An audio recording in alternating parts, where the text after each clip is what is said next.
Capítulo 9. O que todo mundo quer. Quem não gostaria de saber palavras mágicas para acabar com a discussão e os ressentimentos, gerar boa vontade e fazer com que a outra pessoa nos ouça com atenção? Pois bem, as palavras mágicas são: eu não condeno você por se sentir assim. No seu lugar, certamente me sentiria do mesmo jeito. Uma frase como essa amolece o mais rabugento dos corações. E você pode dizer isso de forma 100% sincera, pois se estivesse na pele do outro, claro que você se sentiria como ele. Veja o caso de Al Capone. Imagine que você tivesse o corpo, o temperamento e a mente dele. Imagine que tivesse vivido no mesmo ambiente e tido as mesmas experiências. Você seria exatamente quem ele era e estaria no lugar dele, pois são essas coisas e apenas elas que o tornaram o que ele era. Da mesma forma, a única razão para que você não seja uma cascavel é que sua mãe e seu pai não são cascavéis. A única razão para você não cultuar crocodilos é não ter nascido no Antigo Egito na época dos faraós. E se morasse em Yap, uma ilha remota do Pacífico Ocidental, compraria uma cabra usando uma pedra grande como dinheiro. Nós merecemos pouco crédito por ser quem somos. E lembre-se, as pessoas que se aproximam de nós irritadas, intolerantes e irracionais merecem pouco descrédito por serem assim. Sinta pena delas, tenha piedade, crie empatia com elas. Diga a si mesmo: aí vou eu e seja o que Deus quiser. 3/4 das pessoas que você conhecerá estão famintas, sedentas de simpatia. Ofereça isso a elas e você será amado. Certa vez participei de uma transmissão radiofônica sobre Louisa May Alcott, autora de As Filhas do Dr. March. Eu sabia que ela vivera e escrevera seus livros imortais em Concord, Massachusetts, mas sem pensar falei que havia visitado sua antiga casa em Concord, New Hampshire. Se tivesse dito New Hampshire apenas uma vez, poderia ter sido perdoado. Infelizmente, porém, eu disse 2 vezes. Recebi uma enxurrada de cartas, telegramas e mensagens agressivas que ficaram girando em torno da minha cabeça em defesa como um enxame de vespas. Muitas eram indignadas. Algumas continham insultos. Uma moça de família tradicional que descendia dos passageiros do Mayflower havia sido criada em Concord, Massachusetts, mas morava na Filadélfia e despejou sua ira abrasadora sobre mim. Duvido que tivesse sido tão agressiva se eu tivesse acusado a senhora Alcott de canibalismo. Enquanto lia a carta, pensei comigo mesmo: graças a Deus não me casei com essa mulher. Tive vontade de escrever e dizer-lhe que, embora tivesse cometido um erro de geografia, ela havia cometido um erro bem maior, falta de cortesia. E essa seria apenas a primeira frase. Depois eu iria arregaçar as mangas e lhe dizer o que realmente pensava. Mas não fiz isso, eu me controlei. Percebi que, de cabeça quente, qualquer um seria capaz de fazer aquilo, e que a maioria das pessoas de fato age assim. Eu queria ser melhor que essas pessoas, então resolvi tentar transformar a hostilidade dela em cordialidade. Seria um desafio, uma espécie de jogo. Disse a mim mesmo: no lugar dela, provavelmente me sentiria da mesma maneira. Assim, procurei a todo custo simpatizar com o ponto de vista da mulher. Na minha viagem seguinte a Filadélfia, telefonei para ela. A conversa foi mais ou menos assim: Senhora fulana, você me escreveu uma carta semanas atrás e eu queria lhe agradecer. Ela, num tom incisivo, de pessoa culta bem criada: com quem tenho a honra de falar? Eu: a senhora não me conhece, meu nome é Dale Carnegie. A senhora ouviu um programa de rádio em que falei sobre Louisa May Alcott alguns domingos atrás e cometi um erro imperdoável ao dizer que ela havia morado em Concord, New Hampshire. Foi um erro estúpido e quero lhe pedir desculpas. Foi gentil de sua parte se dar ao trabalho de me escrever. Ela: Sr. Carnegie, sinto muito por ter escrito aquelas palavras. Perdi a cabeça. Peço desculpas. Eu: não é a senhora quem deve se desculpar, sou eu. Nenhuma criança em idade escolar diria tal besteira. No domingo seguinte, eu pedi desculpas no ar durante o programa, mas agora quero pedir desculpas à senhora pessoalmente. Ela: nasci em Concord, Massachusetts. Minha família é importante nesse estado há 200 anos e tenho muito orgulho de minha terra natal.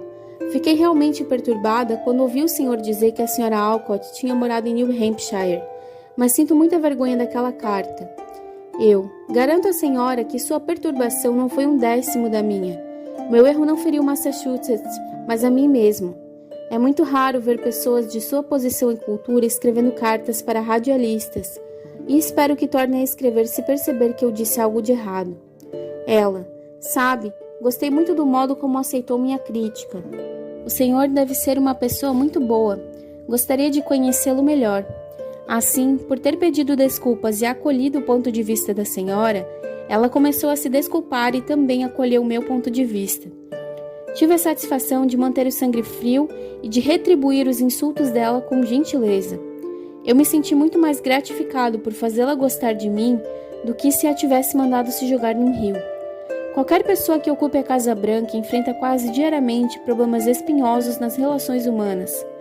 O presidente Taft não era exceção e descobriu por experiência própria o enorme valor químico da simpatia para neutralizar o ácido do ressentimento. Em seu livro Ethics in Service, Ética no Serviço, Taft ilustra de modo divertido como abrandou a ira de uma mãe desapontada e ambiciosa. Ele escreveu: uma senhora de Washington, cujo marido tinha influência política, se aproximou de mim e durante pelo menos 6 semanas fez de tudo para me convencer a nomear seu filho para um posto no governo. Ela conseguiu o apoio de um grande número de senadores e congressistas e voltou a me procurar acompanhada deles, para garantir que fossem enfáticos ao falar comigo. Mas o cargo exigia uma qualificação técnica e, seguindo a recomendação do chefe do departamento, eu nomeei outra pessoa. Tempos depois, recebi uma carta da mãe dizendo que eu era a mais ingrata das criaturas, pois negara a ela a felicidade que estava ao meu alcance. E foi além. Disse que era assim que eu recompensava uma pessoa que tinha trabalhado junto à comissão de seu estado e garantido todos os votos para um projeto de lei no qual eu tinha grande interesse. Em outro trecho, ela explica como se sentiu. Quando você recebe uma carta como essa, a primeira coisa que faz pensar é em retrucar na mesma moeda a alguém que foi tão inconveniente. Em seguida, você escreve a resposta. Por fim, se for sábio, coloca a carta na gaveta e tranca a gaveta. Deixa passar 2 dias, porque sempre é possível demorar 2 dias para responder a esse tipo de mensagem. Por fim, você retira a carta da gaveta e não a envia. Foi justamente o que fiz. Eu me sentei e escrevi a carta mais educada possível, dizendo que compreendia a decepção de uma mãe em tais circunstâncias, mas que a indicação não dependia apenas da minha preferência pessoal, que eu precisava selecionar alguém com qualificações técnicas e, por isso, seguir as recomendações do chefe do departamento. Expressei a esperança de que no futuro o filho dela realizasse tudo o que ela esperava no cargo que já ocupava. Essas palavras a tocaram. Ela me escreveu um bilhete dizendo que lamentava ter escrito a carta anterior. E se você estivesse na posição nada invejável de informar ao gerente de um grande hotel da cidade que teria que desligar o elevador durante um dia inteiro, correndo o risco de provocar a ira dos hóspedes que esperavam e pagavam por todo o conforto de bom estabelecimento? Esse foi o problema enfrentado por Jay Mangum, de uma empresa de manutenção de elevadores e escadas rolantes que tinha o contrato de manutenção de um dos principais hotéis de Tulsa, Oklahoma. Jay sabia que seria complicado fazer o elevador voltar a funcionar, mesmo que tudo corresse como planejado. Para não causar inconvenientes aos hóspedes, o gerente insistia que o tempo máximo seria de 2 horas. Jay sabia que precisaria de pelo menos 8 horas para fazer o conserto, pois a empresa nem sempre tinha um mecânico especialmente qualificado à disposição do hotel. Quando conseguiu agendar um mecânico de primeira linha para o serviço, o Sr. Mangum telefonou para o gerente do hotel e, em vez de argumentar para conseguir o tempo necessário, disse: Rick, sei que o hotel está bem movimentado e que você quer que o elevador fique parado o menor tempo possível. Compreendo sua preocupação e faremos o máximo para atendê-lo. No entanto, de acordo com nosso diagnóstico, se não fizermos um trabalho completo agora, o elevador poderá sofrer danos mais graves, o que o deixaria fora de serviço por muito mais tempo.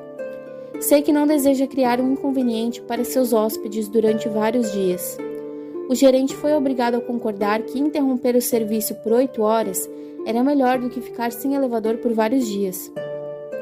Ao demonstrar que compreendia o desejo do gerente manter os hóspedes felizes, Jay foi capaz de convencê-lo com facilidade sem provocar rancor. Sol Hurok provavelmente foi o maior empresário artístico dos Estados Unidos. Por quase meio século, ele lidou com astros conhecidos mundialmente como Fyodor Chaliapin, Isadora Duncan e Anna Pavlova. Ele me contou que uma das primeiras lições que tinha aprendido ao lidar com personalidades tão temperamentais foi a necessidade de demonstrar compreensão diante de suas idiosincrasias. Durante 3 anos, Hurok foi o empresário de Fyodor Chaliapin, um dos maiores baixos, cantor de voz masculina e grave, a empolgar os ricos frequentadores das frisas do Metropolitan. No entanto, Chaliapin era um problema constante. Comportava-se como uma criança mimada. Nas palavras inimitáveis do Sr. Hurok, Chaliapin era um sujeito dos diabos em todos os sentidos. Com frequência, Chaliapin telefonava para o Sr. Hurok na hora do almoço do dia de uma apresentação e dizia: Sol, estou me sentindo horrível. Minha garganta parece um hambúrguer cru. Vai ser impossível cantar hoje à noite. O Sr. Hurok discutia? Não. Sabia que um empresário não pode lidar dessa forma com artistas. Assim, corri até o hotel de Chaliapin esbanjando compaixão. Que pena, meu pobre amigo, lamentava. Claro que assim é impossível cantar. Vou cancelar a apresentação imediatamente. Vai lhe custar alguns milhares de dólares, mas isso não é nada em comparação com sua reputação. Ao ouvir isso, Chaliapin sussurrava e dizia: Talvez seja melhor você voltar mais tarde. Venha às 5 horas para ver como estou. Às 5 da tarde, o Sr. Hurok retornava ao hotel, esbanjando compaixão. Voltava a insistir no cancelamento e de novo Chaliapin suspirava e dizia: Talvez seja melhor voltar mais tarde, pode ser que eu esteja melhor. Às 7h30, o grande baixo consentia em cantar desde que o Sr. Hurok concordasse em aparecer no palco do Metropolitan e anunciar que Chaliapin havia sofrido um terrível resfriado e não estava no auge da sua voz. O Sr. Hurok concordava e mentia, pois sabia que era a única forma de fazer o cantor subir ao palco. Em seu esplêndido livro Psicologia para Estudantes de Educação, Dr. Arthur I. Gates afirmou: A espécie humana anseia por compaixão.